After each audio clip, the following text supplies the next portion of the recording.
Hi, it's me again with CorelDraw tips and tricks. I did all 5 of these with the Twirl tool, and so I called it Size Does Matter. So here's the same object, and your Twirl tool is underneath your shape tool. And see, we're too small at first, so I'm going to make it like 8 inches. You need to be just where you're outside of it. I've got my rate real low, so I'm going to click on it. As soon as you click on it, you can see these that you've got it selected. And I'm just going to hold down the left mouse button, and it's going to twirl. I've got my rate real slow, so I can actually watch it happen. Now, let's make our nib size 10 inches. Click on it, you get those little nodes, try to be in the center. And look at the difference between the two. Now we're going to set this thing on like 12 inches and click on it and start moving it. Now we're going to go over and this thing is probably about 20 inches. So I'm going to click on it. I've got the whole thing selected.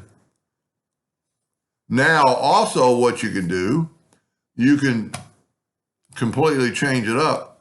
Let's still use the 20 inch. And I'm going to the left. So I'm going to click on it and get those nodes, and I'm going to twirl a little bit. Then I'm going to reduce it to like 8 inches again. And I'm going to grab this, and I'm going to change the direction. Make sure you're kind of in the center and change the direction. Now I've got mine set on real slow, so you can actually, if you go too fast, you can't really see it happening. So we're going to set our nibs or our rate real fast this time. And watch how fast it goes. Let's set on like on 15. Grab that.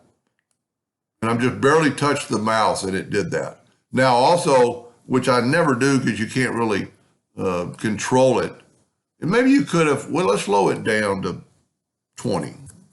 You can click on it, start it rotating, and you can actually move your item. You can just move your nib and you're going to get some different shapes that I don't know that anybody would ever want to draw that, but that is pretty cool. Anyway, give it a try. Have a little fun. Hope that helped. Thank you for watching.